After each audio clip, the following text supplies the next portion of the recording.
Welcome back to the Quantum Cave. I'm Mike Longo, and sitting with me is Glen Quasny. Hey, Hello. Today we're going to talk about the new Amazing Spider-Man. yes. Yes, first New, impressions. well, new and in my opinion improved. Back when the first Tobey Maguire Spider-Man came out, I was impressed as a comics fan. A lot of things can go wrong with the Spider-Man movie, but I felt that they did justice. Were respectful of the character and had some fun with it. But they did make it completely its own thing. They kind of strayed away from a lot of the stuff that Stan Lee had done in the comics, uh, jumping over whole bunches of his history and going right to him being with Mary Jane Watson for one thing. That was one big thing. Hmm. Another big thing was his organic web shooters, where the change to his genetic makeup or whatever. Right, they did the whole DNA thing. And they made it that instead of like a spider where it comes out its butt, they had to come out of his wrists, but they made it part of his body. Whereas in the original stories, part of the whole fun of Peter Parker, not just fun, but also what made him a really interesting character was that he was this nerdy science whiz. I mean, he was a science A genius genius, in right? high school, Right. and he invented the web, not only the web shooters, but the web fluid. So he did chemistry and he did engineering, which of course that's the way it goes in comics. If you're a scientist, you're good at everything, physics and engineering and chemistry and biology and everything. Whereas in the real world, you usually specialize. But that's comic books for you. That's comic book science. But and I missed that. That was one of the things where I thought, okay, well, but it still worked. I thought Tobey Maguire did a good job, Hmm. as a young kid getting these powers and all that stuff. But in the new version, the Amazing Spider-Man, and I think the fact that they used that as the title kind of underscores what they did too, because that was the name of the original comic book, Amazing Spider-Man, And they were getting back to the and source, they were right? getting back to the source Uh-huh. material. In this version, he does create his own web shooters, although they strayed a little bit. I guess for movies you kind of have to. Maybe they thought it was implausible, as I just pointed out, that somebody would be a whiz at everything. But instead of having him create the web fluid, it's actually already been created by Osman Industries, Oscorp, Norman Osborn's company, Oscorp, and they do a whole thing where he goes to that company to find out about his father. He gets some information about his father, that he worked there before he disappeared. So he kind of sneaks in, gets in there, and while he's in there, they have these big screens, and they're like playing an ad for the Oscorp and saying how they've created this wonderful new material, and they show how it's made by spiders that have been genetically manipulated, and it's got the tensile strength of whatever. Right there, I kind of went, oh, Oscorp created the web fluid, not Peter Parker. Oh well. Um, but then once he gets bit and gets the spider powers and everything, he goes home and he figures out how to utilize that web fluid. He creates the web shooter that allows him to not just make strings that he can swing on, but webs to hold criminals and balls that come flying out that hit you in the face and all kinds of things, which does show that he is a genius, that he's inventive, and that he's able to do this on his own. So they got back to that, and they got back to his first true love in the comics was Gwen Stacy, and that's where they went in this movie. Gwen Stacy, they kind of are still getting to know each other. They're in high school, they're getting to know each other, but they know of each other, they're becoming aware of each other. And Gwen Stacy's father is the head of the police department, which is the way it was in the comics as well. And there was always an implication in the comics that her father at some point had figured out that Parker was Spider-Man, and then as he's dying in one issue, he tells Parker to take care of his daughter and stuff like that. Mm. So um, they kind of got back that in this movie. They do jump over. I mean, a lot of people would say, "Oh, his first love interest was Betty Brant or somebody," but that's not true. They weren't a real romantic love interest. There were other girls in this comic strip before Gwen Stacy, and Pete hooked up, so to speak. They don't hook up like they do nowadays in the comics, of course. But but in a movie, of course, you have to do some editing, and you have to go, okay, what needs to be kept, what is important, and what can we let go. And I think what they let go in this version was much better than what they let go of in the Tobey Maguire version. I'm sorry I keep saying it's the Tobey Maguire version, but that's how I think of it. Well, that's the best way to know who did what. Like, I want to reiterate, he's a great actor. He portrayed a great character. He did a good job with it. Well, let me ask you then, given the material, which actor seemed to be more Spider-Man to you? Who is better as the Spider-Man? Okay. Because the movies are taking different approaches, the new actor, who's Andrew Garfield. Andrew Garfield. Oh boy, here I am straining. They're both good? They're both good. I think Andrew actually looks more like the comic book Peter Parker did when Steve Ditko drew him back in the early 60s. He's got that tall, thin, weedy look to him,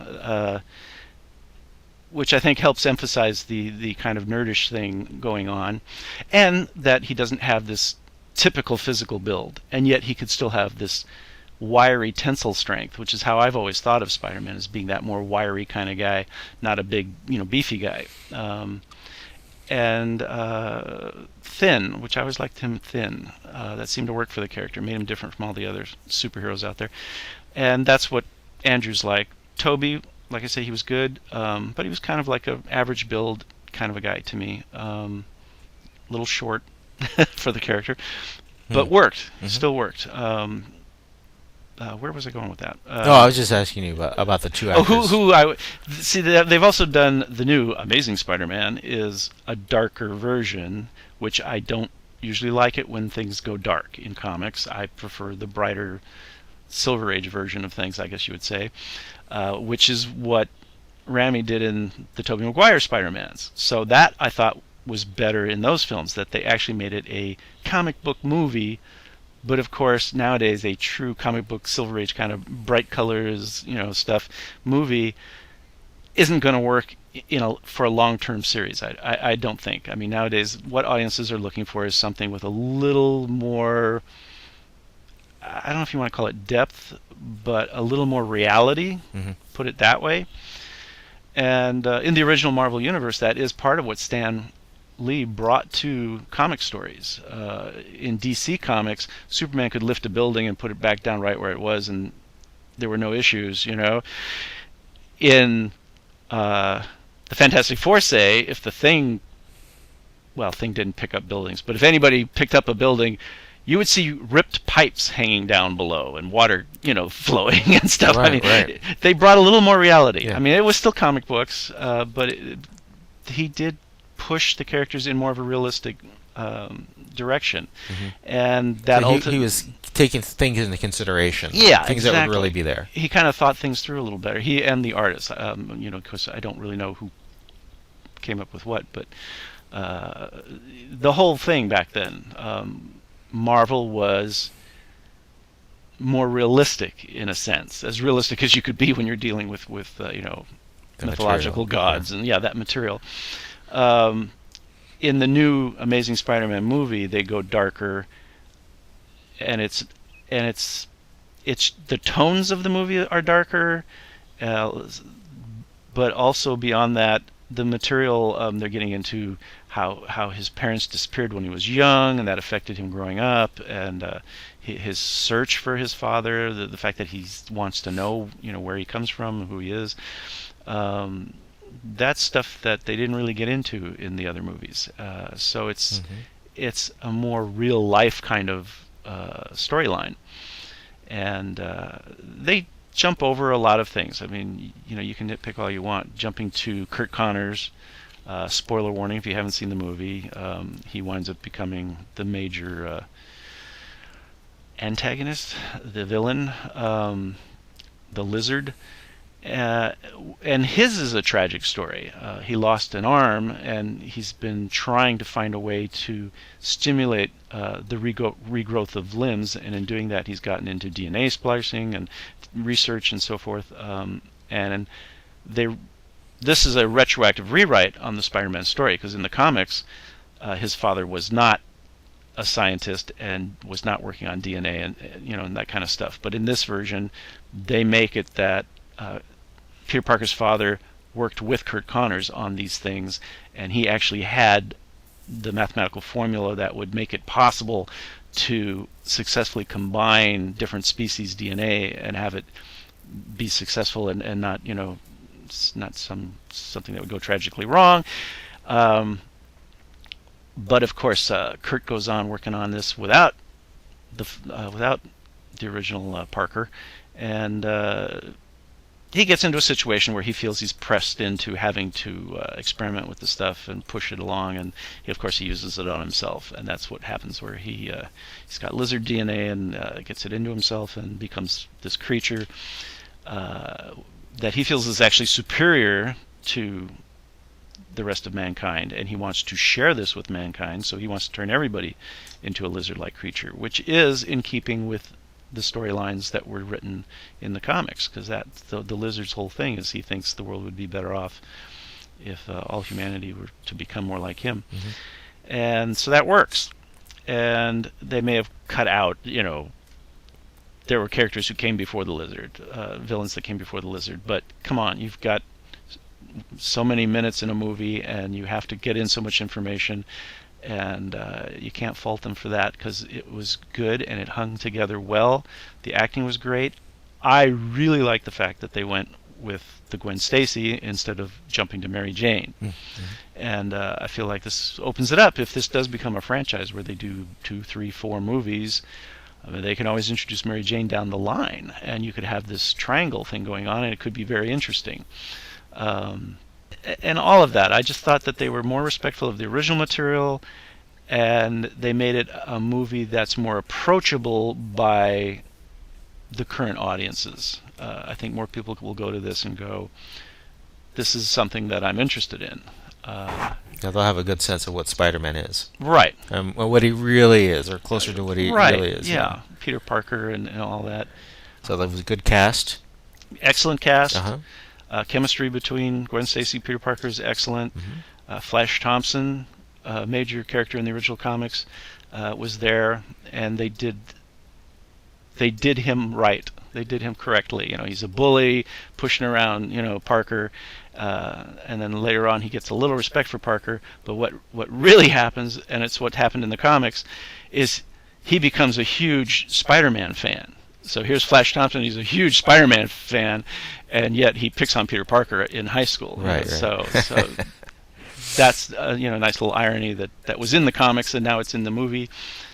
Oh, and in the current Avengers comic books, and it's happened now for years, they've had like Spider-Man as a guest character, but he was a loner and didn't really want to join. But now he has joined, so he currently is an Avenger.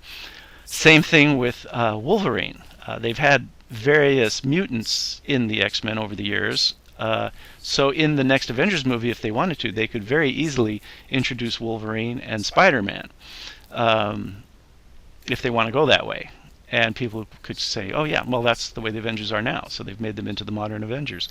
So at the end of this movie, did they put in a hook? Well, that's the thing. They didn't do it in those Tobey Maguire movies. In the Amazing Spider-Man, they did it. You sit through the credits, you get that last little hook scene, and it's just Kurt Connors in his cell talking to some mystery figure, but the way it was shot and the sound of it and everything brought immediately to my mind the hook scene at the end of the Avengers, where they reveal that Thanos is probably going to be the major villain in the next Avengers movie, and I immediately kind of like jumped for joy. Yay! They could very easily have this Spider-Man in the next Avengers movie. Huh. So that to me would be cool. That would be very nice. Well, like you said, it's a great time for comic book movies. I can't wait to see what happens next. Me too. It's an exciting time to be a fan. A fan. Yeah. Reading and watching. Mm-hmm. Yes. Well, that's it for today in the Quantum Cave. Glenn, as always, thank you very much. Well, thank you.